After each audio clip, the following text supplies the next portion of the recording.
thank you for joining us today. This is On Deck with DeRo and Arch. We begin season 2 of this show, and just a little background before I throw it to Darin here. But I'm Eric DeRossett. Alongside of me is Darin Archer, longtime friends and coaching colleagues, both together and against each other. Had kids about the same point, so we've been to the same ball fields and the same gyms over the years, and now we are actually going to the same fields and watching grandkids play. So it's been a fun 30 years or so with you, Darin. Absolutely. It's been a great time. And I can tell you this, it was a lot more fun coaching with you than it was against you. Well, I don't know about that. So you give me too much credit, I'm sure. So uh, for those of you that's joining us first time, a little snapshot of what we try to do here.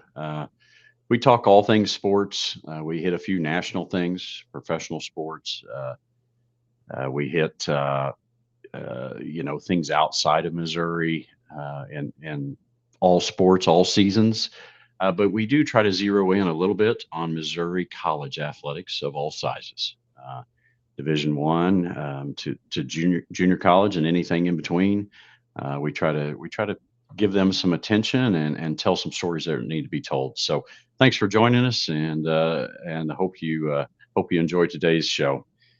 Darin, I'm going to start a little bit with Mizzou football. We're going to start with D1 football in Missouri for a couple of institutions at least. We're going to start with Mizzou. Um, they seem to be playing well, especially on the offensive side of the ball. They seem to have some weapons. Um, got a big matchup this week with South Carolina on Saturday. So, kind of give me your early thoughts on Mizzou football. Yeah, I've liked what I've seen so far. And like you said, especially from the offensive side of the football. Um, you lose your starting quarterback and lose a professional player like Luther Yeah, Burden Jr. And they really seem to be they put the pieces in place and are clicking on all cylinders considering how early it is in the season. Um, Defense, I think, will eventually catch up to the offense as they get to play more games. But things get for real. It's this weekend. They play the SEC and with South Carolina, and South Carolina's coming off a loss against Vanderbilt. So, they're going to have their ears pinned back and ready to play football this weekend. yeah, and there's renovation going on there at Mizzou, the big renovation project to their stadium, and the NIL budget seems to be strong from all indications in terms of their ability to compete with national powers financially. So it seems to be that Mizzou is obviously headed in the right direction. I am going to throw this your way. Just a little thought I had, and obviously it's early, really early. They played KU earlier, gave up 31 points to KU. KU does have a really nice quarterback. Any reason for concern defensively, or do you think they've got what it takes there defensively? I think that question will be answered this weekend. Yeah, Um, Give KU credit. They are they'll fling it anywhere and everywhere, and have a good running game to go along with that. So that was a good test, second I game agree. in, and to be able to have a rivalry matchup like that, second game into the season, I think gave us a little bit of a snapshot what Mizzou's capable of. And like I said, that the pre-conference section is over for Mizzou. Now it gets real, Yeah. and I think a lot of questions will be answered over the next couple of weeks. Put you on the spot here. If that game's at KU, is it the same result? Look into your crystal ball and tell me if that game's at KU, is the result the same? I think so. Yeah. Yeah, I do. Um, the offense was clicking to the point where they were putting up some points, and um, this team kind of has it. Yeah. They had their backs up against the wall a couple times against KU, and found a way to get over that hump and put some points on the board, and broke that long run there at the end of the game to really seal the deal. And I like the way this team is composed right now. And uh, like I said, this I think this weekend perhaps a couple weeks down the road, we're going to have a better snapshot of what type of team they have. Sure. I do like their ability to get it up and down the field a little bit. I think offensively they have a chance to be pretty good against anybody. Yeah, So it remains to be seen. So Saturday's matchup certainly a big one for them.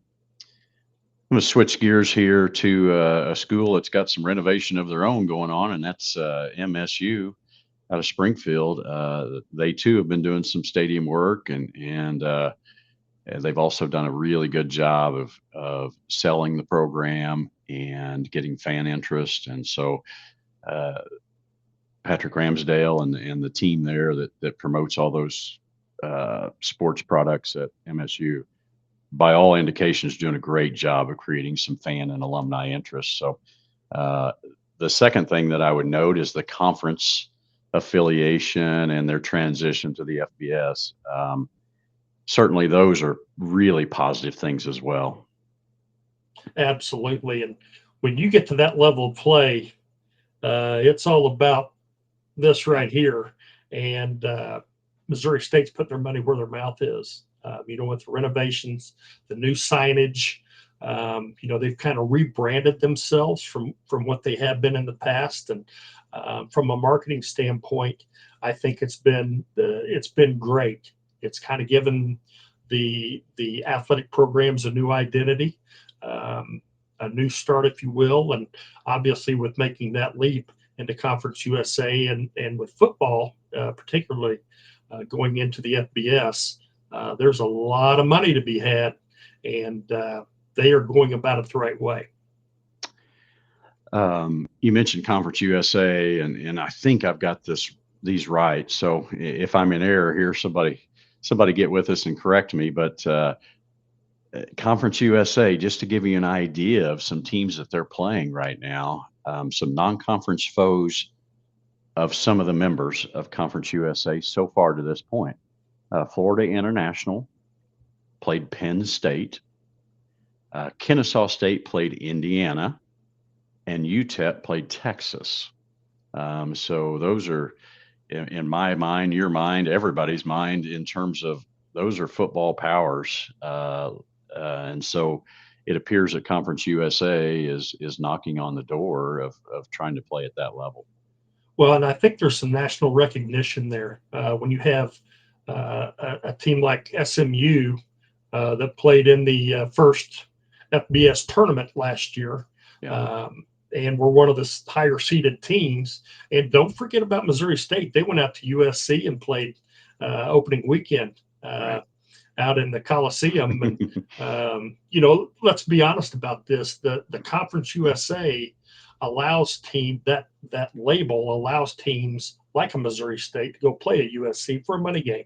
I mean, Right. that's what it's all about. They're getting that payday, which they can filter back into their program. And, with the NIL and the amount of money overall, recruiting budgets, NIL money, different things like that, it takes a lot of dollar bills to be able Yes, it to put a does. good product out on the field. Yeah, yeah, and what people don't realize is I mean, your facilities go into that, your staff goes into that, your athletic, like just the personnel funding that it takes to pay people to do those things is tremendous before you even get players on the field. So kudos to MSU. I think they're in the game for keeps in terms of the football side of it. Yeah, and you think about the program itself. We've talked about the rebranding, stuff like that. They lost to USC, they lost to SMU, who's receiving votes in Yes. the national polls, and they went to Marshall and beat Marshall at their place. So I mean, you take a look at those three teams alone, Yeah. it's probably as good, or if not better, than any three teams they've had on their schedule in one single year, and they're 3 games in. Yeah. Well, and just for the coaching staff to say, you know what, we're going to go play those three teams to open our season. Like that just tells you something a little bit about their passion for it and their confidence in their kids and that program to sort of compete on that level. So great stuff, I think. This week they play UT Martin out of Tennessee. We were trying to get a basis. You and I were talking earlier before we came on air of, how does UT Martin fit? They actually played UTEP earlier this season, and UTEP is a member of Conference USA, and UTEP beat Tennessee Martin 42-17. So I think it'll be interesting to see. I mean, you can't always base everything on comparative scores, but I think that'll be a good score to watch for MSU versus UT Martin after seeing the UTEP score as well. So other area football scores or records programs in the state of Missouri. I'm going to start with the MIAA. Always a bloodbath in the MIAA. You and I have talked about that over and over. Yes. Been there and done that, right? Northwest Missouri State 2-1 on the young season. Missouri Southern 2-0. Missouri Western is 1-1, and Central Missouri State is 0-2. But I believe they've lost to a ranked team last week in a close one. So that is the MIAA Missouri update. Great Lakes Valley Conference. Shout out to Lincoln and William Jewell. They've both started out 2-0. I think that's a great start for them. S&T is 2-1 out of Rolla. SBU 1-1, and Truman comes in at 1-2 on the Division II side. Switching to some NAIA and some of those results, Evangel. They are 3-0. I believe, Darin, they entered the national rankings this week. Is that what I saw? They did. They entered in at 22 this week. Okay. So they are 3-0. They're coming off an 8-2 last year, and I think the season prior was really, really solid as well. So they actually beat number 14 ranked Southwestern College this past week, a team that was previously nationally ranked and a team that they lost to late last year. So it appears all things are normal at Evangel football. Yeah, Evangel's kind of established themselves as a national player here for the last 2 or 3 years, and they built a program that year in and year out is going to be a national in that national spotlight. For sure. And I think as we go on later in the fall, we're going to dive into some of those smaller colleges football situations a little deeper. Let them get a conference game or two under their belt, and then I think you and I will dive in a little deeper to some of those seasons and players and coaches and things that deserve some recognition. So fans be watching for that over the next couple of weeks. With that, Darin, I think I'm going to take us to break. And then when I come back, I've got a new segment for you that I'm going to challenge you with. So I'm going to throw you a curveball right off the bat here on season 1. Sounds good. I'll look forward to it. All right. Guys, stay tuned right here. We will be back after our messages from some of our sponsors. So thanks for joining us, and we'll be right back.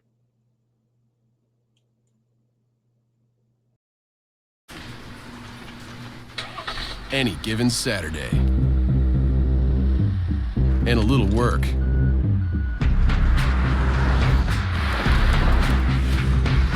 And a little play. Hey, little help? And a truck that says no to nothing. Hi, Dad. Can I give them a ride? Yeah. The Silverado Trail Boss and Chevrolet. Together, let's drive. Whether your day starts early or goes late into the night, brings the discovery of something new, or just the work of getting it done, it's all easier with a little help. At Great Southern Bank, we understand the importance of having a trusted, reliable support team who can offer you helpful resources and smart options to make the most of what you have and build on it, with possibilities that inspire you to keep going. Find your support team at GreatSouthernBank.com. Great Southern Bank, understanding what really matters. And thanks for joining us back from commercial break. You are watching On Deck with DeRo and Arch. I am Eric DeRossett, and I am joined by Darin Archer. We just started season 2, and so if you missed our first segment, please watch that and give us some feedback if you would. Darren, I'm going to put you on the spot here. Haven't set you up much for this, so we're just going at this blind. So we'll find out what happens. I'm going to give you 3 different teams. Okay, we're going to discuss each one of them, and you're going to have to commit to: is the team trending upward, or are you undecided on how they're trending? Okay, Sounds fair enough. we're trying to keep it positive here on deck. So we're not going to say trending up or trending down. We're going to, well, everybody gets a trophy here at on deck. Hey, if it's a team that's trending down, I'm breaking the rules. Say they're trending down. All right. I like the honesty. So, all right, folks, here we go. Trending up or undecided. All right. The first one I've got on my list is Texas football. Okay. They are 2-1. They lost by a touchdown to probably the best team in the nation, if we're just being honest, right? In OSU at Ohio State. By all considerations, got weapons all over the field. I think Arch Manning is going to be a legitimate quarterback, and for a long time, college level and pro level both. But I think there are some Texas fans that privately are a little nervous about Arch Manning's progress. So I'm going to throw that to you. Do you feel like Texas football, with all that in work, are they trending up, or are you kind of undecided? I don't want to break the rules on the first tee, so I'm going to say undecided. Yeah. They were nationally ranked. If I remember correctly, they were the top ranked team in the nation. Yeah. Preseason, and it's kind of funny. I saw Archie and Peyton Manning were watching his game in a studio. I don't know if it was like what they do on Monday Night Football or not, but Peyton Manning, after the youngest Manning threw an interception, I believe. Peyton Manning says, "I told you that kid was adopted." So that's awesome.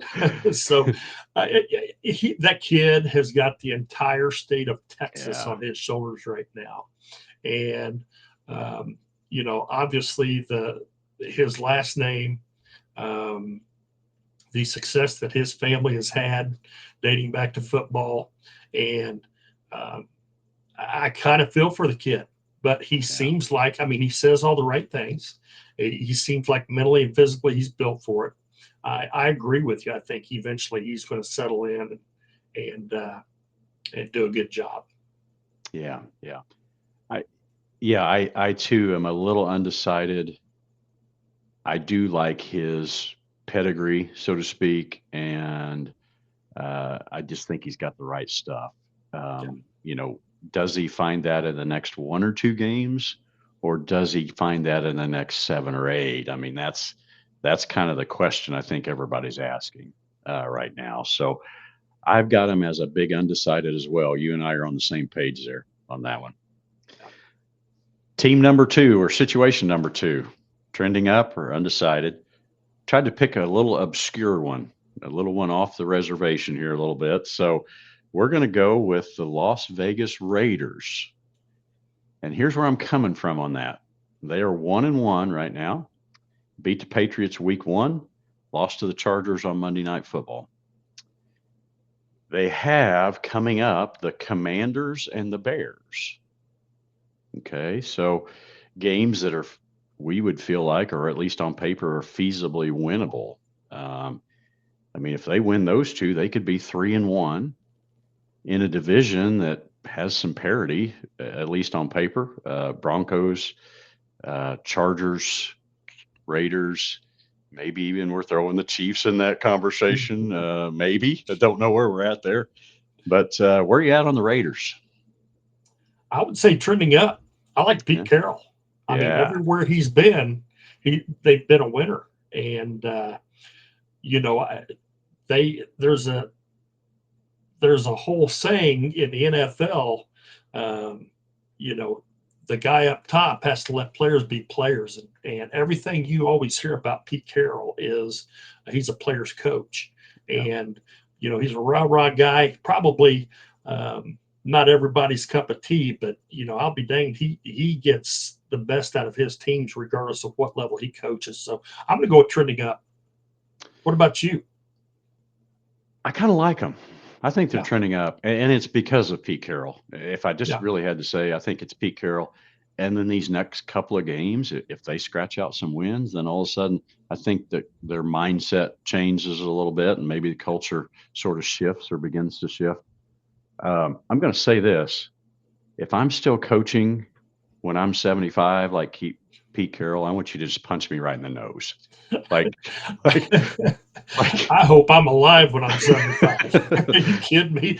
Who's worried I about mean, coaching? I just want to see 75. it's pretty impressive. Like they'll show clips Yeah. of him throwing passes and so on during practice. Like, yeah, I don't know. Super impressed with. I think he's Absolutely. approaching his mid 70s. So, Yeah, that's hey, crazy. shout out to Coach Carroll just for doing it, Yes. right? For sure. I've got the Raiders as trending up officially. Yeah. All right, last one. Hey, and this one's near and dear to your heart. This is the Chicago Hey. Cubs. For those of you that don't know, Darren is a tried and true Cubs fan because there is no other version of a Cubs fan. They're all tried and true. That's right. Let me go on record as saying I'm a Cincinnati Reds fan. And in the last 30 years, the Cubs and the Reds have officially combined for 2 World Series championships. Count them, 2. So you and I are kind of in the same boat in terms of our loyalty. We are loyal to our teams to a fault. But Darren is a Cubs fan. A little biography about the Cubs right now. They have the 3rd best record in the National League. They've been roughly around 20 games over 500-ish now for a while. If the season ended today, they would open with the Padres in the short series, 3-game set. And the winner of that 3-game set then would probably play the Brewers. Okay. So, Darren, almighty Cubs fan, are they trending upward or are you undecided? I would love to say trending upward, but I'd be lying if I did. Yeah. I'm going to say undecided. And the reason is um, the starting pitching for the Cubs has been suspect a little bit at times throughout the season. And right now, their number one guy is a rookie who probably could be the National League Rookie of the Year, Cade Horton. But they're just so up and down. And I really like San Diego's pitching. Yeah. They've got some guys they can throw out there that can shut people down. And I like their offensive potential. They've got some big bats in that lineup. And, it's going to be important these last couple of weeks throughout the season. It looks like that series is probably going to happen, but will it be in Chicago or will it be in San Diego to start off with? And I think that's going to be a big, big plus for whoever gets that home series. Agree, because seemingly the teams that are going to make it seem to be pretty secure, right? But the fluctuation comes in who's going to have home field advantage and who doesn't. Right. That's a great point. I hadn't thought of that. So on the record, you're worried about the Padres in a short series. Is that what I'm hearing you say? Yeah. I think, you get to that point, you better be worried about whoever you're going to face in a series. Right. It's all about a team getting hot, bats getting hot, pitchers find their groove, and that home game can really play a big part. Yeah. Well, that's I actually have the Cubs as undecided as well. I do think there's better matchups for them playoff wise than the Padres to open with. But I do feel like that's probably how that's going to play out is those two are going to match up. So I think that's a tough opening series for the Cubs. Not impossible, but hey, they're going to have to play. They're going to have to play pretty well. Right. So I'm going to stick with baseball here just a second before we press on to some Missouri College stuff. Major League Baseball. 2 catchers in the history of Major League Baseball have hit 300 home runs and been awarded 5 Gold Gloves. 2 names, Pudge Rodriguez and Johnny Bench. Last week, there was a 3rd catcher that joined that list, Salvador Perez, Kansas City Royals. To me, that's impressive to be named with those 2 catchers. And hey, I'm going to step on some St. Louis Cardinals toes here, so hang with me. Salvador Perez probably is just as good as another Missouri catcher that's been around here lately. That's I think history's starting to tell that. So thoughts on Salvador Perez? I love him. Yeah. I obviously, being here in Missouri, I live in witness protection, being a Cubs fan. But I really enjoy watching the Cardinals and Kansas City, and I like the way they're going to be a team to reckon with. And Salvador Perez is the clubhouse leader, and I think everybody feeds off of his leadership. You just wonder how many more years he has left in him being a catcher. Right. But to do something like he has done, the career that he's had there has been nothing short of amazing. And you're right. He's, by all accounts, is just an incredible leader. And you're right. I think Kansas City's on the up again. And got Bobby Witt Jr. is fantastic. I mean, they got some guys that can really play. So I'm like you. I hope, he was with that 2015 team that won it all, and I hope that he can stay in there as a catcher long enough to get in on some of this as well, because Royals have a real chance. I mean, they're probably a weapon or 2 away from really making people uncomfortable. So yeah, hey, 2 things. This winter will be very important for the Royals and what kind of deals they can make and swing. Second thing, I'm officially starting my petition right now to have Bobby Witt Jr. in the home run derby next year. Man, hey, I want to see him again. He is fun to watch, isn't he? Yes. Man, yes. Man, I don't think Missouri realizes what they have in that guy. Like he is a budding superstar. Like yes. Not even budding, he's there.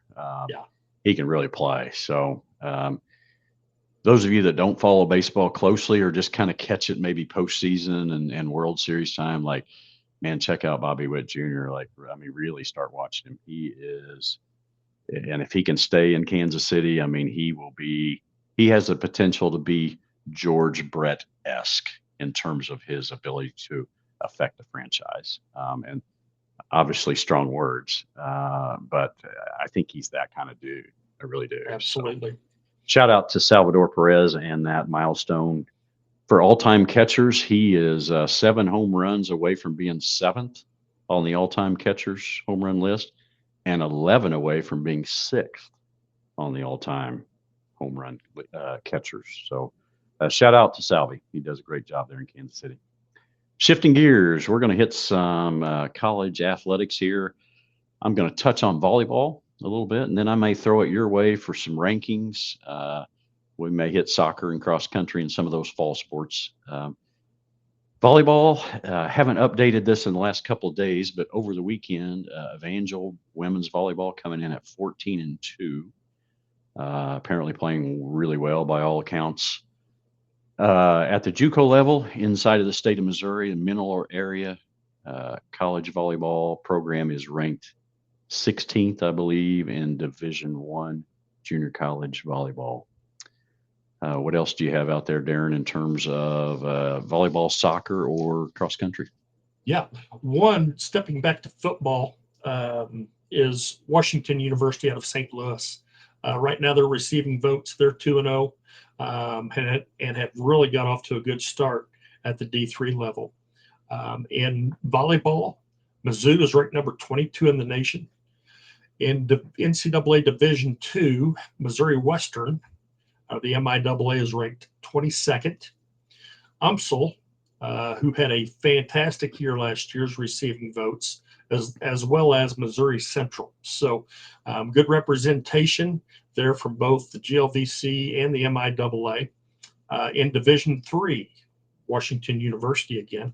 You're going to hear that name quite a bit in the national rankings throughout any sport, but their volleyball team is currently 7th in the nation.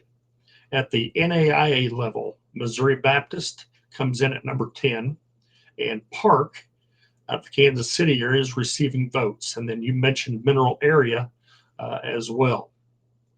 In men's college soccer, good representation from throughout the state. And we've talked in the past how soccer is a huge sport, especially in the St. Louis, Kansas City areas. So at the Division I level, great representation. UMKC is number 13. Missouri State, who is perennially nationally ranked team, comes in at number 19. And St. Louis University is receiving votes. At the D2 level, Lincoln University out of Jeff City is receiving votes at the national level. D3, once again, Washington University is receiving votes. And then at the NAIA level in men's college soccer, Missouri Valley comes in at number 25 this week. In women's college soccer, NCAA Division II, Maryville out of St. Louis is number 14. Missouri Central University out of Warrensburg is number 15, and Missouri Western is receiving votes. I know this is a shocker, but in NCAA Division III, Washington University is currently number 7. And remember, they are last year's national champions at the Division III level. NAIA Women's College Soccer National Rankings, Missouri Valley is number 6, having a fantastic year so far. Central Methodist, number 18, and Columbia, who once again is usually in these rankings, is receiving votes. And at the JUCO level, St. Charles Community College is number 5 in the nation, and Mineral area is receiving votes. I'm going to use this as sort of a prompting for a bigger point. You mentioned WashU. We had a chance to interview their men's basketball coach late last season when they were sort of making a run. And incredible interview in terms of just getting to know more about WashU and just what they stand for and the academic things that their kids do there, the travel that they have to do athletically. Just super impressed with Washington University. We had a chance to do that interview, and it was great. Another interview that we did, you mentioned Missouri Valley Soccer, and the men's program is kind of on the map, and the women's program is actually coached by a former player out of the men's program.